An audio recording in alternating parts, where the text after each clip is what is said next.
नमस्कार मित्रांनो. शिक्षण संचालकांनी काय सांगितलं होतं आपल्याला आठवतंय का पा?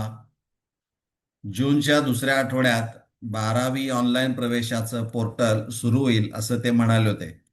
आज जूनचा दुसरा आठवडा सुरू झालाय पण पोर्टलचा कुठे पत्ता नाहीये. शिक्षण विभागाने विद्यार्थ्यांच्या मदतीसाठी संपर्क अधिकारी म्हणून अंजली कारले आणि श्रीकांत विरपे या दोघांचे नंबर्स दिलेले आहेत आणि हे पेपरला आउट त्यांनी केलेलं आहे. पण हे अधिकारी विद्यार्थ्यांचे फोनच उचलत नाहीयेत. त्यामुळं लाखो विद्यार्थी आणि पालक सध्या हतबल झालेत. 12वीचं वर्ष एवढं महत्वाचं असताना शिक्षण विभागाच्या या ढिम्म कारभारामुळे विद्यार्थ्यांच्या भविष्याशी खेळ का केला जातोय? आज आपण याच विषयावर सविस्तर बोलणार आहोत. आणि मुख्य म्हणजे या विलंबाच्या काळामध्ये विद्यार्थ्यांनी आपला अभ्यास कसा कव्हर करायचा यावर प्लॅन बी पाहणार आहोत. मित्रांनो, आपल्याला माहित आहे आता जून महिन्याचा दुसरा आठवडा सुरू झालेला आहे आणि आपल्याही स्टेट बोर्डच्या दृष्टीनं पाहिलं तर 12वीचे वर्ग काही ठिकाणी सुरू झालेत, म्हणजे अभ्यासक्रम सुरू झालेला आहे. आणि त्याचबरोबर जे इतर बोर्ड असणारे आहेत त्यांचे वर्ग सुरू झाले, म्हणजे त्यांचाही अभ्यासक्रम सुरू झालेला आहे. त्यामुळं अशा विद्यार्थ्यांचे ज्यांचे कॉलेजेस आता सुरू झालेले आहेत, वर्गात आहेत आणि त्यांचे काही चॅप्टर शिकवून सुद्धा झालेत, पण आपल्या स्टेट बोर्डच्या विद्यार्थ्यांच्यासाठी मात्र विद्यार्थी अजून कॉलेज बदल करत आहेत आणि त्यांना कधी कॉलेज बदलून मिळणार याबद्दल खात्री नाही आहे. त्यामुळं ते चिंतेत आहेत. या प्रवेश प्रक्रियेला जितका उशीर होईल तितकं कॉलेज उशिरा सुरू होणार आहे किंवा त्यांचा अभ्यासक्रम बुडणार आहे. मग एवढा मोठा सिलेबस अवघ्या काही महिन्यात कसा कव्हर होणार हा विद्यार्थ्यांच्या समोरचा मोठा प्रश्न आहे. आणखीन एक मोठा प्रश्न विद्यार्थ्यांच्या समोर यावर्षी निर्माण होतोय, तो म्हणजे MST CET 2026 first attempt 15 December 2026 ते 15 जानेवारी 2026 या कालावधीमध्ये घेण्याचं प्रयोजित आहे किंवा नियोजन केलेलं आहे.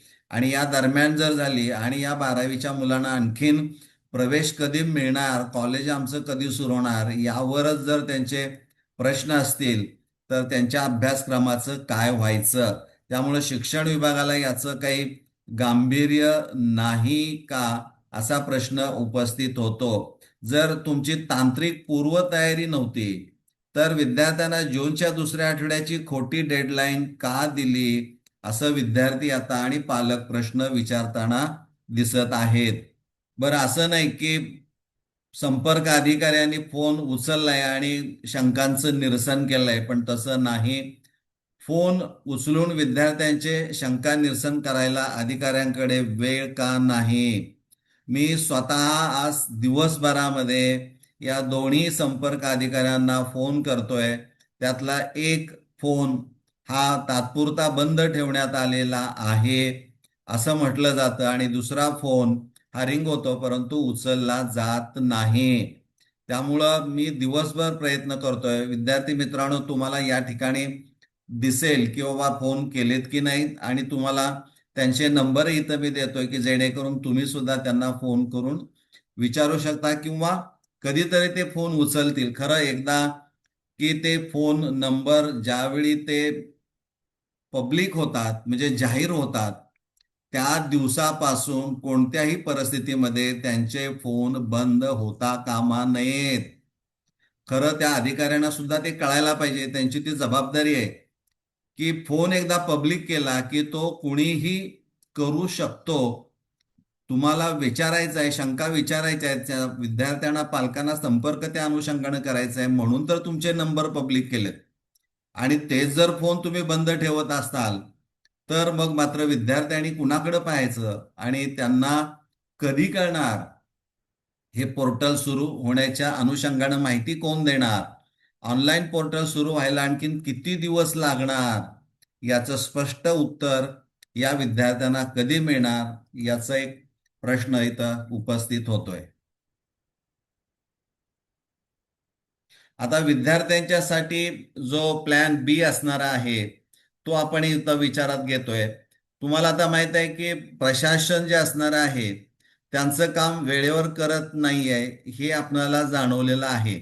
आणि म्हणून आपण हात जोडून बसून चालणार नाही. म्हणजे एकदा ते ऍडमिशन प्रोसेस झाल्यानंतर मग पुढे आपण बघू असं म्हणून चालणार नाही. कारण परीक्षा वेळेवरच होणार आहेत. तुम्हाला प्रवेश उशिरा मिळाला म्हणून तुम्हाला उशिरा तुमचे पेपर घेतले जातील असं नाही. बोर्ड एकदाच जाहीर करतं वेळापत्रक. त्यामुळं मित्रांनो, तुम्ही हात जोडून बसून चालणार नाही. त्यामुळे विद्यार्थ्यांनी खालील गोष्टी ताबडतोब सुरू कराव्यात. आता नेमकं हा जो प्लॅन बी असणार आहे अभ्यासाचा, तो अभ्यास कसा कव्हर करायचा त्या अनुषंगानं पहिला जो असणार आहे तो ई बालभारती पीडीएफ डाउनलोड करा. म्हणजे जर तुमच्याकडे पुस्तकं नसतील तर ई बालभारती वेबसाईटवर तुम्ही गेला, ई बालभारती म्हणाला आणि तो विषय टाकला तर तुम्हाला ती पुस्तकं डाउनलोड करून घेता येतात. म्हणजे कॉलेज सुरू होण्याची किंवा पुस्तक मिळण्याची वाट पाहू नका.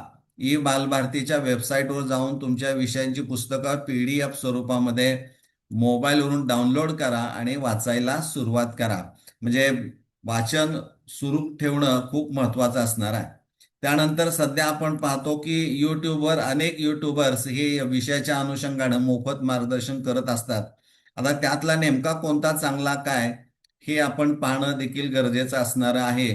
केमिस्ट्री बाबत यश अकॅडमी कराड, मी स्वतः तो चॅनल चालवतोय, मागे व्हिडिओ अनुषंगानं काढलेले आहेत. युट्यूबचा पुरेपूर वापर करा. म्हणजे तुम्ही सायन्स, कॉमर्स, आर्ट्स किंवा कोणत्याही शाखेत असाल तर युट्यूबवर प्रत्येक विषयांचे हजारो मोफत लेक्चर्स उपलब्ध आहेत. कठीण वाटणारे बेसिक चॅप्टर्स आताच युट्यूबवरून समजून घ्यायला सुरुवात करा. म्हणजे हळूहळू स्वतः सेल्फ स्टडी हा यातला जो सगळ्यात महत्वाचा भाग आहे तो या माध्यमातून करायला काही हरकत नाही. पुन्हा तिसरा मुद्दा सगळ्यात महत्वाचा आहे की कठीण विषयांना आधी हात घाला.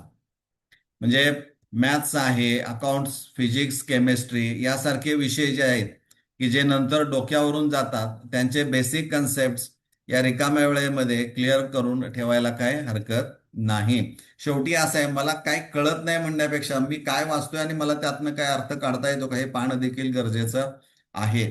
आणि असा अभ्यास केला तर तो कायमस्वरूपी लक्षामध्ये राहतो. स्वतःचं वेळापत्रक बनवा. कॉलेज सुरू झाल्यावर अचानक अभ्यासाचा ताण येईल. कारण एकदम लोड येणार आहे. किती दिवसानंतर तुम्हाला प्रवेश मिळणार आहे, त्याच्या फेऱ्या आहेत की नाहीत याबद्दल काहीही अपडेट्स नाही आहेत. त्यामुळं तो अभ्यासक्रम म्हणजे इथं अचानक अभ्यासात ताण येण्यापेक्षा तो टाळण्यासाठी आत्तापासूनच किमान 3 ते 4 तास स्वतःहून अभ्यास करायला सुरुवात करा आणि ही सवय लावून घ्या. कारण सेल्फ स्टडी हा खूप महत्वाचा आहे. म्हणजे तुम्हाला आम्ही 10 वेळा सांगितलं, तुम्ही वाचलंच नाही तर तुम्हाला कळणार नाही. तुम्हाला ते रिव्हिजन स्वरूपामध्ये मग लिखाण असेल, पाठांतर असेल, जे काय असेल ते तुम्हाला स्वतःहूनच करावं लागणार आहे. म्हणजे हा जो प्लॅन बी असणार आहे, 4 मुद्दे यातले तुमच्या दृष्टीनं खूप महत्वाचे असणारे आहेत. शेवटी मला शिक्षण विभागाला आणि संबंधित अधिकाऱ्यांना एकच विचारायचं आहे की विद्यार्थ्यांचे फोन उचलून त्यांना योग्य माहिती देणं हे तुमचं कर्तव्य नाही का? मित्रांनो, खचून जाऊ नका. ही वेळ कठीण आहे, पण अभ्यास आपल्यालाच करायचा आहे. हा व्हिडिओ जास्तीत जास्त शेअर करा, जेणेकरून तो शिक्षण संचालक आणि त्या फोन न उचलणाऱ्या अधिकाऱ्यांपर्यंत पोहोचेल आणि त्यांना जाग येईल. चॅनलला सबस्क्राईब करायला विसरू नका. धन्यवाद.